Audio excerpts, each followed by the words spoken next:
একটা কথা আছে যে সব জায়গায় গায়ের জোর আর বুদ্ধির খেলা এটা দেখাইতে নাই। সময় বুঝা কাজ করতে হয়, সবর করতে হয়, যে কোনো কর্মের জন্য অনুতপ্ত হইতে হয়।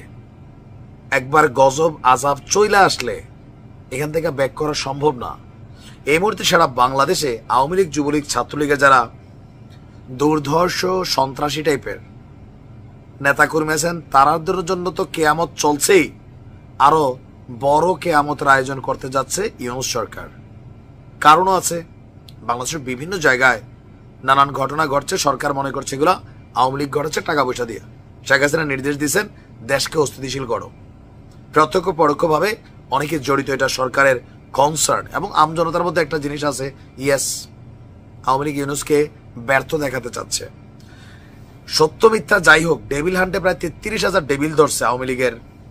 এরপরও কোথেকে প্রতিদিন এত ডেভিল গজায়, এক একজন এক এক রকম আকারে গজায়, সরকারও পড়ছে বিপদে। এখন ফাইনালি এসা ছাত্রলীগের একটা তালিকা তৈরি করা হচ্ছে সারা দেশ জুড়ে। আর এটার পিছনে অবশ্যই উপদেষ্টা যারা আছেন ছাত্রদের বলছিল যে একটারও ছাড় দেওয়া হবে না, টেকনিক্যালি সবগুলারে ধরা হবে। ধাপে ধাপে কাজ চলতেছে। ডেভিলান শুরু হওয়ার পরে অনেক এলাকা ছাড়া ভাগরা ভালো মানুষও কিন্তু 2-4 জন পইরা গেছে, আবার দেখছি জামিনও হয়েছে এদের। যাই হোক, সারা দেশে তালিকা করা হচ্ছে নিষিদ্ধ ঘোষিত ছাত্র সংগঠন ছাত্রলীগের নেতাকর্মীদের। ইভেন সরকারের পক্ষ থেকে থানায় থানায় নির্দেশনা পৌঁছে গেছে। মূলত 5টি বিষয়ে খোঁজ নিতে বলা হয়েছে এই নির্দেশনায়। তবে পুলিশ বলছে হয়রানি বা মামলার জন্য না, নিষিদ্ধ সংগঠনের কার্যক্রম এবং গতিবিধিকে নজর রাখতেই এই তালিকা হচ্ছে। শুধু ছাত্রলীগ নয়, নিষিদ্ধ সব সংগঠনের নেতাকর্মীদের খবর নিচ্ছে পুলিশ, লাইক হিজবুত তাহরিরও। পুলিশ সদর দপ্তর বলছে যে এই সংগঠনটির নেতাকর্মীদের গতিবিধি পর্যবেক্ষণ, রাজনৈতিক সম্পৃক্ততা, সামাজিক কার্যক্রম এবং সম্ভাব্য ভবিষ্যৎ পরিকল্পনা বুঝতে এই উদ্যোগ নেওয়া হয়েছে। একই কাজ শেখ হাসিনা করছিল। পুলিশের কাজ হচ্ছে শুধু ডিউটিটার ভিতরে নাম এবং তালিকাটা চেঞ্জ করা। এতদিন এইটার মেইন টার্গেট ছিল জামাত, ছাত্র শিবির, আরো অনেকেই, পাশাপাশি যুব দলের, ছাত্র দলের, অনেক বিএনপির অনেক নেতাকর্মীরও ছিল। ইভেন সরকার পতনের ঠিক আগ মুহূর্তে আমি বলি যে আমার আপন দুলা ভাই, তিনি বহুত আগে বিএনপির রাজনীতি করতেন। এমনি অনেকের সাথে পরিচয় টপ লেভেলে বা মিডল লেভেলে আছে কুমিল্লাতে। বেচারা এই সরকার পতনের আগে ঠাস করে ওনার দোকান থেকে তুলে নিয়ে চলে গেল। লাস্ট কবে যে বিএনপির প্রোগ্রামে তিনি গেছিলেন প্রকাশ্যে, এটা কিন্তু আর কেউ দেখে নাই, আমি নিজেও জানতাম না। যখন 5ই আগস্টের আগে একটা গণগ্রেপ্তার চললো, সরকার মনে করলো বিএনপির যা আছে, জামাতের যা আছে সব প্যাকেট করো। বহুত ভালো মানুষে তুলে নিয়ে চলে গেছিল। তো সরকার পতনের পর তার জামিন হয়ে গেছে, কিন্তু এরকম অনেক মানুষ তখন আটক হয়েছে। একই কাজ এখন কিন্তু হচ্ছে বিভিন্ন ধাপে। আওয়ামী লীগের 2-4 জন ভালো মানুষও তারাও কিন্তু এগুলোর বাটে পড়ে যাচ্ছে লোকাল পলিটিক্সের কারণে। তবে এদের কারো তো ফাঁসি হবে না, এরাও বের হয়ে আসবে।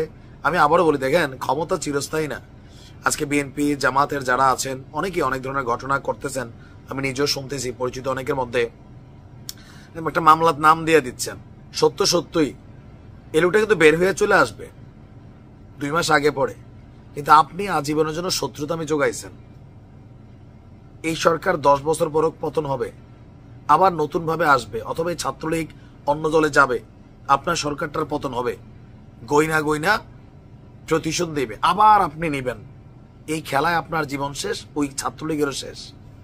অপরাধীদেরকে আইনের আওতায় আনা জরুরি, কিন্তু নিরপরাধ কাউকে ফাঁসাই দিয়েন না যে আপনার ভালো লাগছে না দিয়া দিচ্ছেন। আর পুলিশ কিন্তু এই ব্যাপারে সচেতন। আগামীতে এগুলা অন্যদিকে কিন্তু মুভমেন্ট হবে, সারা জীবনের শত্রুতা জোড়াই ফেলবেন। আওয়ামী লীগ জোড়াইছে না, জোড়াইছে, এগুলা করে এই অবস্থা হয়েছে। এখন ঠিক একই স্টাইলে যে আত্মগোপনে থাকা আওয়ামী লীগ দেশকে অশান্ত করতেছে, পরিস্থিতি বিগড়াচ্ছে, এই জন্য কোনগুলা নাটের গুরু এগুলারই কিন্তু সরকার এখন বিশেষ তালিকায় গোয়েন্দা অভিযানের মাধ্যমে আপনার জালমাইরা ছাইকা ছাইকা ধরার জন্য প্রত্যেক থানায় থানায় নির্দেশ দিছে। যারা ভালো মানুষ তাদের ভয় নাই। সরকারের বক্তব্য যে যারা আওয়ামী লীগ করছে, বাট ডক্টর আসিফ নজরুল ইসলাম তিনি বলছিলেন যে অপরাধী না, তাদেরকে যেন কোনো রকম মানে এই আইনের মার পেছে বা তাদের নাম তালিকা তৈরি করা না হয়। নেগেটিভলি যারা অপরাধী তালিকা, যারা অপরাধী তাদেরকে গ্রেপ্তার করা হবে। ফেসবুকে আলো ঝালো স্ট্যাটাস দিয়েন না, এটি বিপদে ফেলে। অনেকে আছেন, আমি এখনো চিনি অনেকেই, যে বিভিন্ন জায়গা থেকে দিচ্ছেন, এটা সেটা আপনার বিপদে ফেলাবে। অপরাধীর পক্ষ নেওয়ার সুযোগ নেই, আমার দলের হোক যেই দলেরই হোক। নিরপরাধী যেন অপরাধী না হয় সেটার ব্যাপারে আমরা কথা বলতে পারি। ভালো থাকুন।